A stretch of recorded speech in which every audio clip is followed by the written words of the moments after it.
Oh, we can start. We can start. Uh, I know we stand between our panel session and our lunch. So we do have around 33 minutes.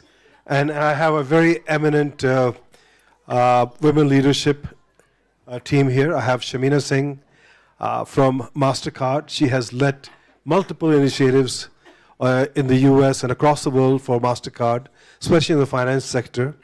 And then I have Asha coming from Silicon Valley, focused on high tech, and has done a lot of initiatives on US-India corridor. And then we have, on my right is Nivruti Rai. And Nivruti is the CEO of Invest India, the first women CEO, leading investment opportunity for multinational companies coming to India. So let's start, because I think the crux of the discussion is basically the US-India corridor, and more important is the role of women, the moonshot for women between that corridor itself. India is a rising power, and one day it'll be a great power. The question is what role women will play in its rise. And we are seeing that's happening quite a bit. In fact, when you look at the India's mission to moon landing, 65% of the team were women. And what was fascinating is these are women who didn't come from the premier institutions of IIT and IIMs. They came from tier 2, 3 cities, tier 3 cities.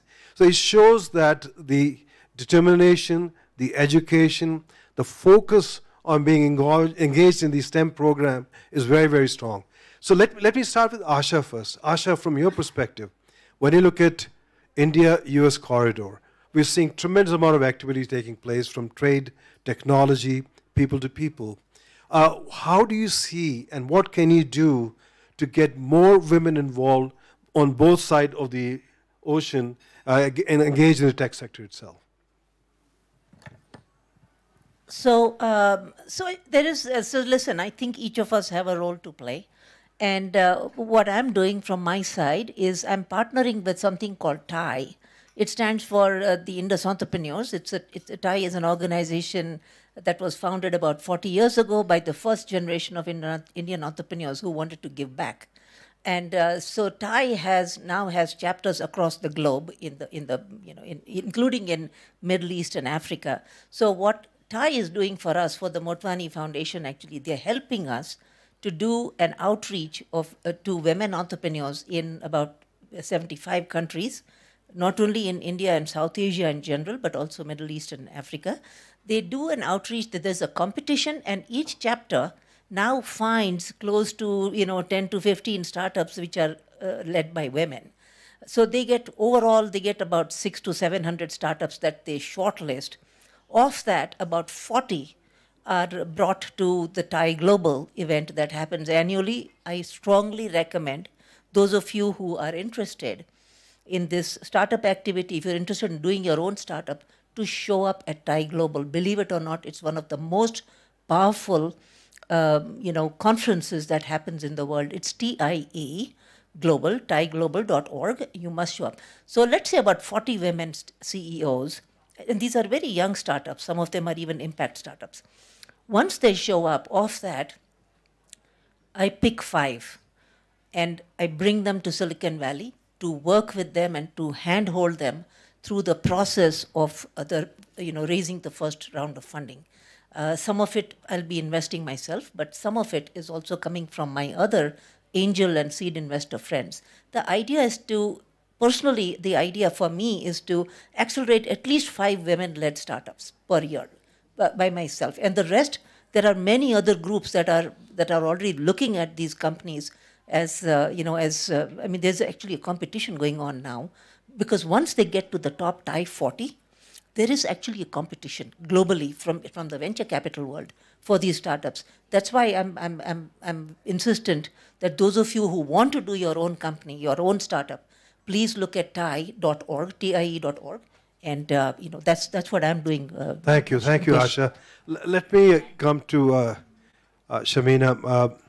MasterCard has taken the lead on financial sector, especially on women engagement. I remember when Ajay Banga was there, We worked very closely from that perspective.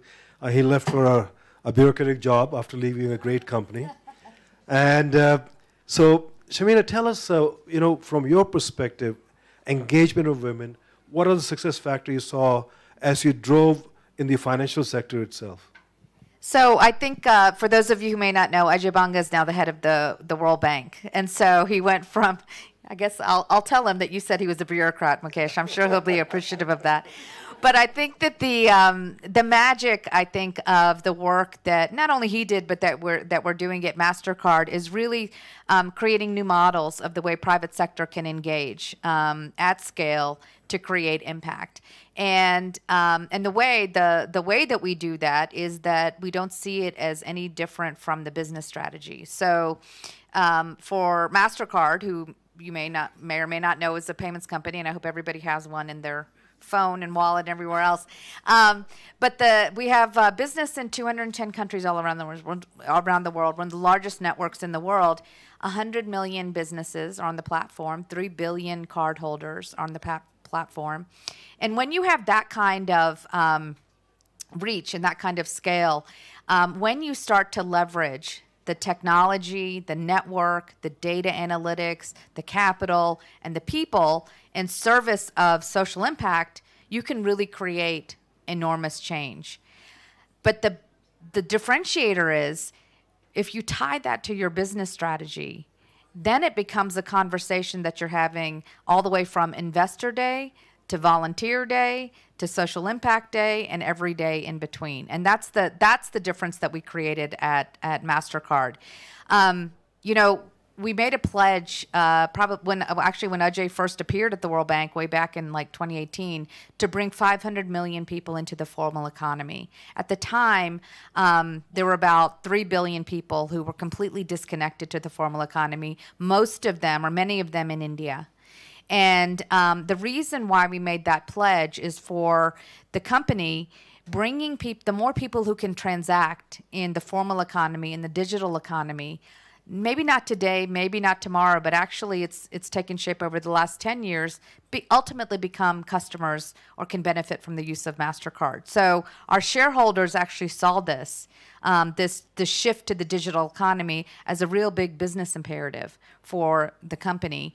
It just also happened to be a really big impact narrative for the company. And that's why we created the Center for Inclusive Growth, was to really capture that moment and centralize resources in such a way that for countries like India, we showed up in a big way. And so what does that look like now for women in India?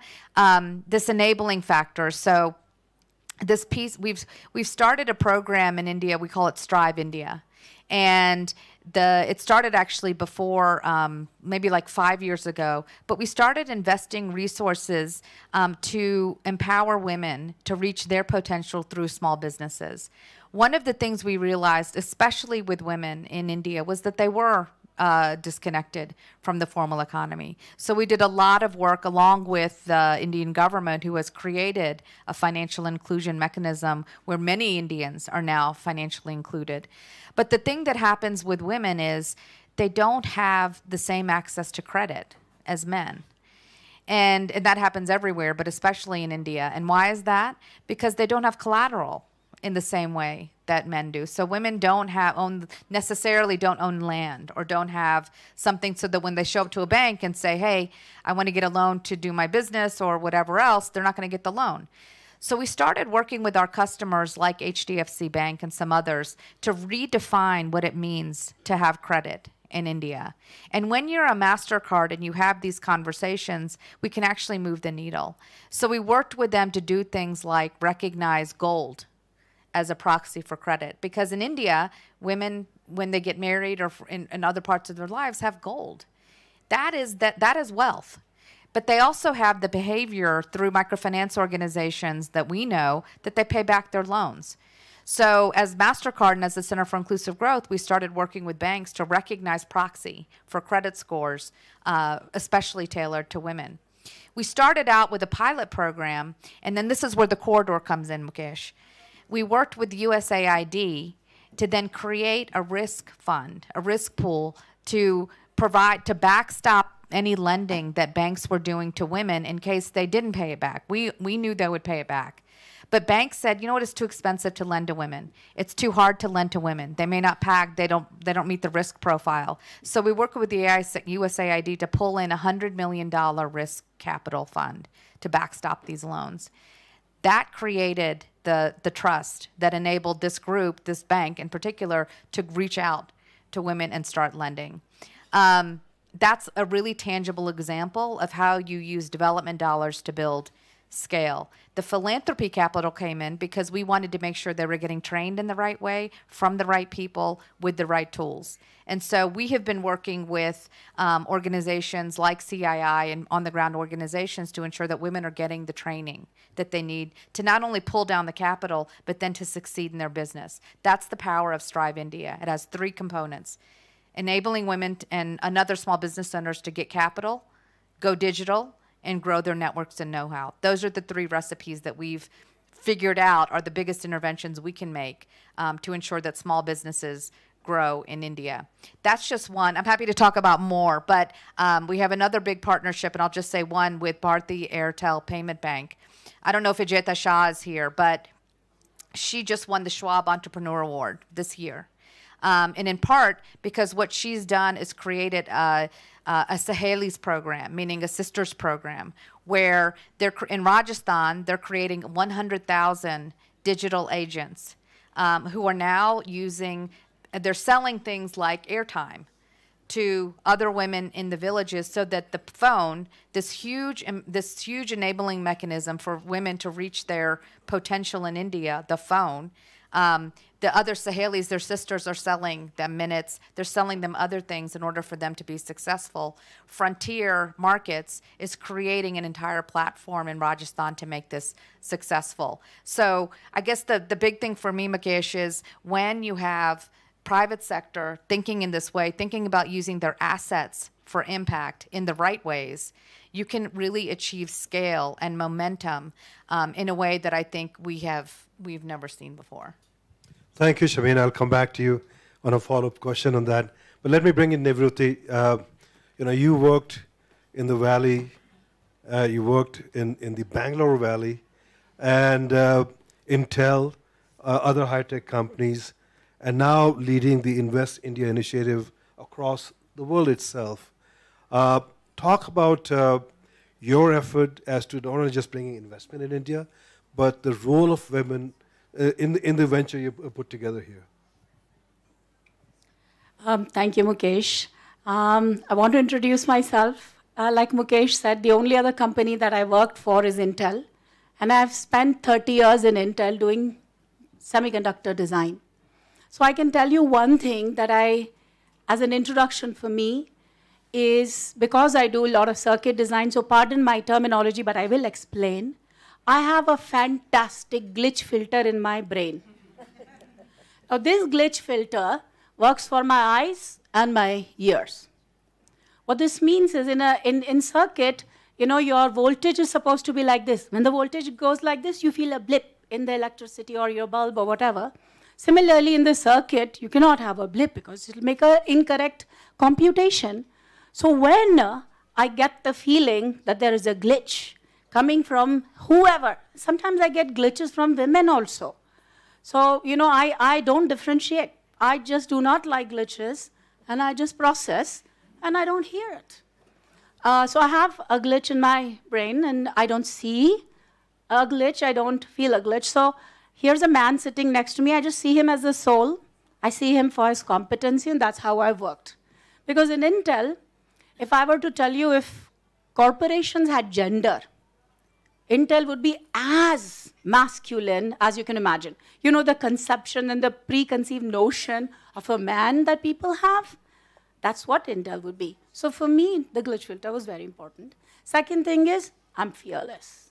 I really don't care. And I have plan B. I always have a plan B, and I have a plan C because I fall. Many times I've fallen, but I get up and run with a plan B. And what I want to do is every place I fell, I want to share it with everybody. our daughters, his son, your son, everybody, for the one simple reason that I do not want anybody else to fall there and find another fall. So people can keep learning. So that's how I have worked.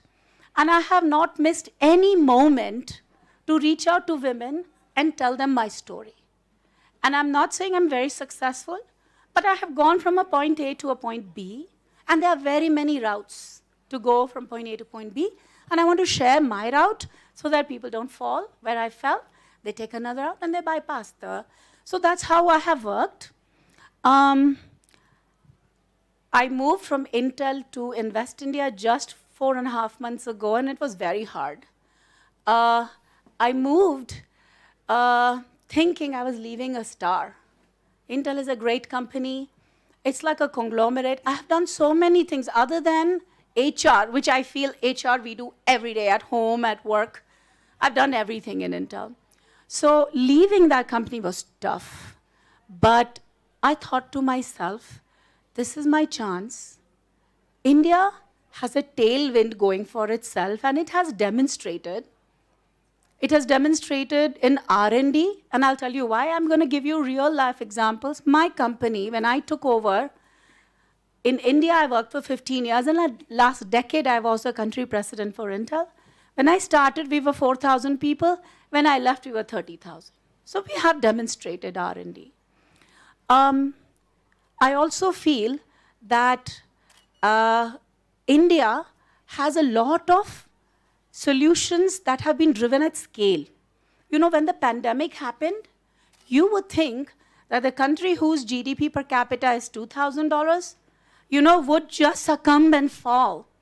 But the way the governance happened was on the shoulder of technology. I've seen how medicines were distributed, how vegetable vendors were aggregated through phone messaging, and then this aggregated vegetables were sent to people's home, again through technology.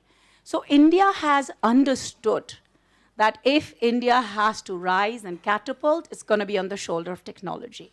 And I also feel that my country chose me to lead this role because I come from a technical background. I'm as private sector as anybody can be because that's the only experience I have. Because when I go speak to companies, I understand, I empathize on the challenges. I'm not saying India has zero problems. India has quite a few problems. But I can tell you this, in the last 4.5 months, the one change that I have seen, and significant, is the Indian government is listening. You know, there's nothing more beautiful than tasting success. And the government and the people of India have seen that with technology, with a listening ear, they can do a lot. And today's problems are solutions that need countries and companies to participate. And one thing, and I don't want to miss Mukesh's question, there was a time when I would say, if all the women came to the workforce and were paid with parity, we would create a China economy. And I'm really happy to tell you, and this is not so long back, but let me tell you the new statistic. The new statistic is, if all of us came to the workforce and were paid with the right parity, we would create a United States economy. 30 trillion. So that's the power of women. And like I said, my two simple solutions, build a glitch filter and be fearless. What the hell is a glass ceiling? There's nothing. Break it. It might bleed a little. Just put some bandage and move on. We have to work harder. But if you have dreams, then you've got to do this. And I really hope, sometimes I feel so powerful. I'm not a Christian, but I've read a lot of stories from Bible, Moses, seen 10 Commandments. I feel I am so powerful that if I walk through the ocean of bias, I'll break the ocean and have all the children walk behind me. That's the power I have. One last thing on Invest India. I know my answer is very long. When I was with Intel, I created this a slogan for myself. And by the way, that was one of the reasons I got the job of country president for Intel in India. I said, I want to maximize Intel with maximum India. Maximize Intel with maximum India. And more often, the second line gets missed out, which is, I want to maximize India with maximum Intel. Now I have Intel happy and India happy. So when I moved to Invest India, I said, let me just use my own tagline, and I changed it a little bit. Because India houses 18% of the world population, the onus of driving value for the world is also on India. 20% of the onus is with India. So therefore, I took my own tagline and I said, I want to maximize the world with maximum India. And I want to maximize India with maximum world. And that's why I'm here at Davos. I'm here to create partners. I'm here to listen. I'm here to address the challenges we have as India. But I can tell you, we have the hunger. We have the tailwind. I am just going to work to build the acceleration and make my tagline come true in my lifetime.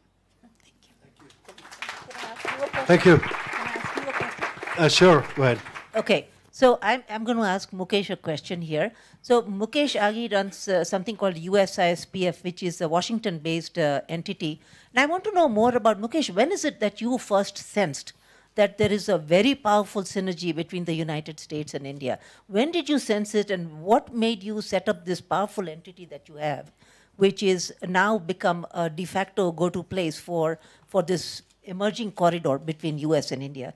Tell us that, a little bit of that journey. I would give credit to Ajay Banga.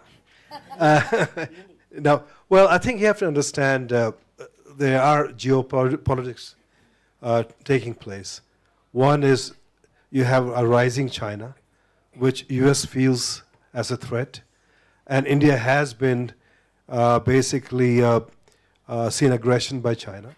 And so from that perspective, you have India, US getting together, two democracies, rising economies. The second factor which we're seeing is US companies in China are getting harassed more and more. So they're shifting their operations from China into other geographies, and India becomes a critical aspect. Not only just de-risking their supply chain, but also market opportunity. A $4 trillion economy will be a $5 trillion economy in the next 3 years and keep on growing. And one thing which you have to understand, Indian consumer love to buy US goods and services. India sends, at the moment, 272,000 students going to college in the United States last year, spending over $9 billion. We buy all the, from the Hollywood music to Bollywood, which is coming from India. So there's more collaboration. The other factor which is important is you have 5 million Indian Americans in the US, which are 1.5% of the population, but they're producing 6% of GDP. So that means their financial know-how is much, much higher than the rest of the population. But on the technology front, we are seeing a lot of collaboration taking place. You look at a company like Qualcomm, 50% of its IP is coming from India. Look at IBM, a lot of their quantum computing research is happening in India. So I think that's continuing. But if I may just shift that to Shamina and then to you on that aspect, why India and US relationship is important, why there's a potential to collaborate, especially on women aspect. Because culturally, both countries are different from a gender perspective. India politically has had a prime minister for 16 years under Mrs. Gandhi. And then if you look at politically, you had multiple presidents, Speaker of the House. If you look at on the parliament side, a large number of leaders are women. Whereas in the US, politically, we never had a US president, which is a woman. And so there's a dichotomy between the two countries from a cultural aspect. Whereas when you see the whole cultural aspect within women in India, they're driving a lot of not-for-profit initiatives trying to bring change while government is also working. So it is women who are driving the change in India from that perspective. So I want to come to Shamina. Shamina, from a MasterCard perspective, It's a Fortune 100 company. You are held accountable to your shareholders. At the same time, you have a culture which says we want to get women more empowered. We want to give more loans. How do you find that balance to take that forward? And also, how do you define success as you move forward? It's a great question, and I think it's one thing to know for people who may not know this about MasterCard is our largest shareholder is actually the MasterCard Foundation. So when MasterCard went public as a company, we took 10% of our stock and created the MasterCard Foundation. So they're our largest shareholders. So that drives a culture of this notion of doing well by doing good, always figuring out the third, the fourth, the fifth way to ensure that we are tying impact to the bottom line of the business. And we've been pretty successful. That foundation today is valued at about $40 billion. It's probably one of the largest private philanthropies in the world. And what that means for shareholders at MasterCard is where I started, which is if you're focused on financial inclusion in the digital economy, there is a business. When I started at MasterCard, we identified $4 trillion in purchasing power in the informal economy, $4 trillion. And so if the company could even get a bit of that, and the only way to get part of that is to ensure that more people could prosper in the digital economy. The people who are prospering, they have to be women, because what we also know is 85% of purchasing consumer decisions are made by women. Health decisions, food decisions, education decisions. So women are in the driver's seat. What we have to do is unlock the enabling infrastructure around them to ensure that they can succeed. Sometimes that looks like regulation, but sometimes it looks like tweaking the work around money, around credit, around things like that. So I'll just give you one example, I think, of what inspired me to do this work in India. And that's, I'll tell a quick story. I promise I won't take too long. But if anybody knows Chetna Sinha, she won a social entrepreneurship award here several years ago. She started something called Mandeshi Bank, which is doorstep banking. She turned the notion of banking on its head because the members of Mandeshi said that they wanted their own bank, they wanted their own account, they wanted their own ability to control their money. Well, in India, that's kind of hard to do because the regulations say that you have to have a husband or a father sign onto your account. That's a regulation that needs to change so that women can manage their own money. So what Mandeshi said is, okay, don't change the regulation, just let us have our own bank, and we'll be in charge. The bank told her, the bank said to them, we can't give you a license because you're not literate, you can't read, because these were women farmers. So they learned how to read. And then they went back to the regulator and said, okay, now we know how to read. Give us our banking license. They said, we can't give you a banking license. You don't even know how to calculate. You can't do rudimentary mathematics or arithmetic or whatever. The women sitting in the office said, we challenge your back office men, your banking agents right now, to a competition. If we can't figure out the interest rates in our brain faster than they can do it with a piece of pencil, don't give us the license, the paper and pencil. And they got the license. So now Mandeshi Bank has changed the definition of banking for women. Those are the types of things we have to do that make a difference not only to the women to unleash their potential, but also make big business differences for companies like MasterCard. Well done, Shamina. I'm going to ask Nivruti and Asha, the new phenomenon is AI. And what we're seeing is a tremendous momentum. But we're also seeing that women are not as engaged in that success as we're seeing men are. And I think if we're going to get more women into technology, especially into the newer technology, we need to get them more empowered in this arena. So any suggestion, what you're doing, what can be done, what can we all as a constituency drive in that direction itself? Asha? So when I invest in companies as a venture capitalist, my top calculus is to make sure that I get return on investment, and it's multiple X. So normally I don't care about who's running the company, but if there is a woman in the C-suite, then I do know that the company is going to be more stable, they're going to be more prudent on spending, they're going to be a little bit more prudent on hiring and firing people. It just gives me more confidence. And I'm beginning to see that in a lot of AI startups, there are women in the management teams that they may not be CEOs yet, but they are very much, like for example at OpenAI, the woman who is the CTO, there's a very powerful role she has, and she is very much in the driver's seat because Sam Altman is out, mostly front-facing the world. So you do have those role models also emerging now. And one of the things that I'm seeing at Google is that a lot of the sort of the management team in AI, including the lady who runs the AI Ventures arm of Google, it's called Gradient Ventures, Anna Patterson, that she's been running, she set it up actually, Sundar and team had put together this fund exclusively for her to invest in AI startups. And Gradient is doing a phenomenal job. Anna Patterson is a PhD in computer science from Stanford. She's actually Rajiv's student. So I know her well, and I co-invest with her, with Anna. And so in that sense, there is a movement now, Mukesh.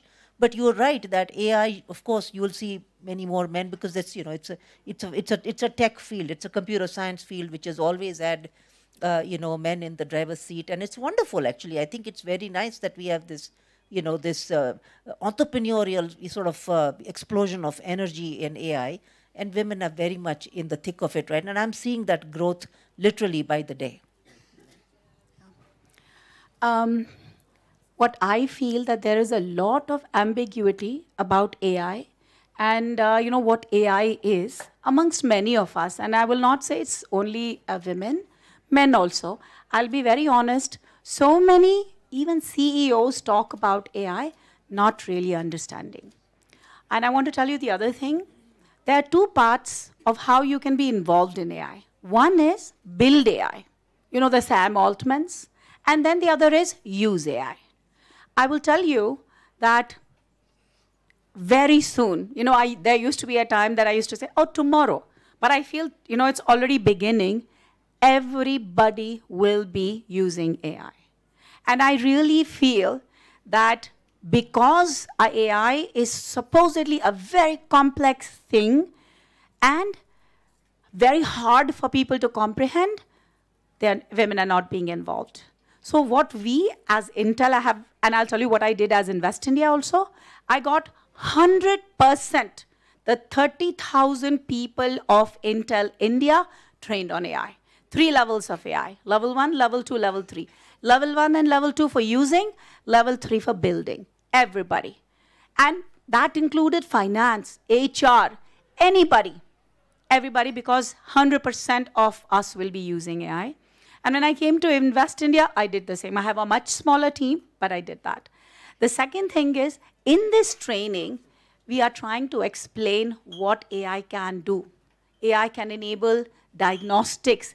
AI leverages a lot of software. AI leverages a lot of analysis.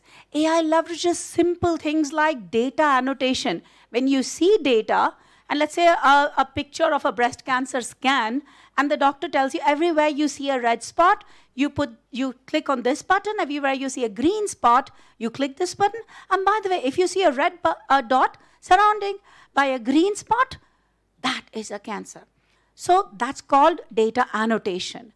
The world has so much data, but the data is very unclean. So I really believe that there are different types of AI startups that we can work on. And I really want to break the black box that AI is. And to do that, we have driven training. The other thing that we've done, and as Intel, my ex-company, we trained 350,000 children from 8th through 12th on AI. Just because we want to demystify AI. It is not complex. For the last 40, 50 years, we have been working on AI. And the only reason you hear so much about AI, because compute is getting cheaper. In 2000, for genome sequencing, you paid billions of dollars. Now, you'll do it in hundreds of dollars on a phone. So when computers become this cheaper, battery has become this cheaper, you can do cloud, you can do your device. That's why AI has come to a use case where we are even recommending buy this on Amazon based on your AI recommendation engine. So I believe it's all about skilling, it's about training, it's about demystifying, and it's about holding hands to say, you know, this, you're so amazing. You can do it. And the last thing I want to tell you, in Intel, out of Intel India, me and my team architected Intel's first inference engine. So being a woman, I had, you know, a lot of women in my team. We did it together. So I really believe it's all about demystifying, and we are doing our bit. Every drop counts. Whoever gets a chance should demystify. Thank you. Thank you. I am conscious of the time, and so I'm going to ask a question on Moonshot. You know, our objective is to empower 1 million women. I think the number should be higher. I will talk to Ruba about that. Shamina, from your perspective, what would be the moonshot when we look at India-US corridor in regards to women?